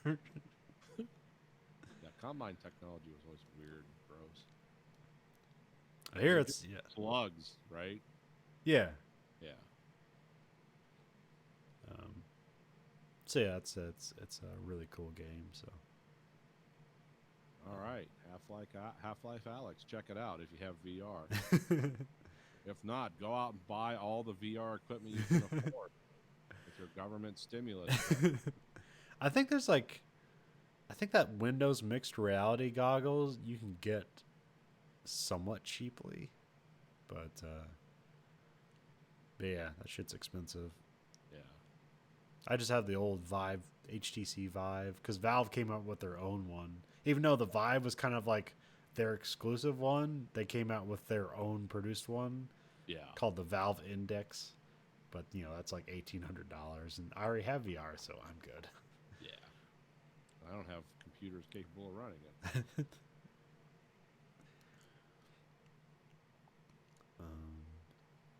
I haven't Alright. playing Doom Eternal. It's really cool, but it doesn't really have the charm as the 2016 one. Okay. Which that's well, I bought the game and then like somewhere on a news feed it popped up like it's like Doom Eternal, an unmitigated disaster, and I'm like, what is this game bad? I'm like, what the fuck happened? It's not that it's bad. It's just kind of missing some charm. Yeah. It's like, well, like somebody described it like pretty well in that they compared it to a flight simulator. Okay. Whereas like there's a lot of things you have to keep track of. Oh, okay. Those games. Well, there's like this game isn't just like go around and shoot things. Like there's a whole like set of abilities at your disposal that you have to do. And I almost liken it to like a skateboarding video game where it's like you have to learn how to do all the tricks. But the problem with that comparison is like in a skateboarding video game, like how you fail is you fall off your skateboard, and what happens is immediately a second later you're just popped back up and you get to fail again. Like the penalty for failure is very quick. Replay the whole level type stuff. Yeah. Which here there's usually good checkpointing, but still like, it's like here's a 1 minute load because you died. And I'm playing on one of the harder difficulty, like the second to hardest difficulty is what I'm playing on. So, but I'm on mouse and keyboard, so that helps. But like what you have to be doing is you have to be switching weapons constantly because you don't have a whole lot of ammo, which is kind of weird.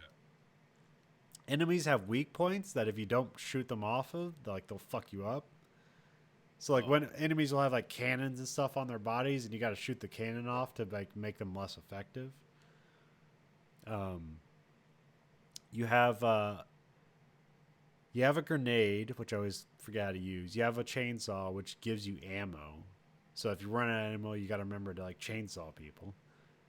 You can set people on fire you kind of have like these little shoulder cannons, like almost like the Predator. Okay. So you set people on fire with a flame cannon or a flame belch, I think that's what it's called. And then when you shoot the enemy, you get armor back. And then you have glory kills where it's like you weaken an enemy and they'll glow and you can go up and kill them with a melee. And then that will give you health back. Huh. So that's the whole gameplay loop. And you have to constantly keep all those things in mind. You have to juggle that at all times. Which it can be very satisfying and very, very overwhelming. But yeah, the gameplay's good. Like how it looks is fantastic. Like there's just a lot of cool visuals. Like the first thing you do, the Doom guy, you just have a floating castle floating above Earth after it's been taken over by demons, and like the demons have like you could see like a literal pentagram of fire from space that's just on the Earth, scorched into the Earth. Which that's cool looking. Yeah. Don't you blow up Mars in this with the BFG 10,000 or something? I don't know. Well, you're not on Mars, but maybe it's hanging out there. Yeah. Because I remember, like in the books, and I think in even the video games, like the demons got one of the moons of Mars and just moved it close to Earth and then invaded Earth. Oh, okay. That's what happened in the books, and that might be what happened in Doom 2. But this gets into the mythology of like the Doom Slayer, which I don't know. It's like neat, but it kind of because other person also explained like what made Doom 2016 work is that like is how you're just this badass guy who just kills demons, and like you get some of your backstory of like who the Doom Slayer is, but it's kind of vague. But most of the story is kind of like done through this like corporate, like people are like you see like these corporate emails of like people trying to figure out how to do like demon seances so they can better like harvest the power of hell. There's just like this weird kind of tone about everything, business tone about like channeling hell for energy. And how does this affect our profit margin? Yeah. Yeah. And so and then like your character just like doesn't give a shit about that, and he's just like it's like press this to use the button, and he just like fucking breaks the console, but it works for you anyways. So there was like a lot of humor there, and then in this one, like the humor's kind of gone, or if they do it intentionally, it just kind of seems like too obvious. Okay. So Subtlety to it. It's just very stilted and hacky. yeah, Yeah. but it's still a good game. But yeah, there are those caveats. But All right. Well, Doom Eternal. Check it out. I gotta go. okay, So this week for the American Greed Factory podcast, this is Nathan. this is Conlon. Goodbye, America.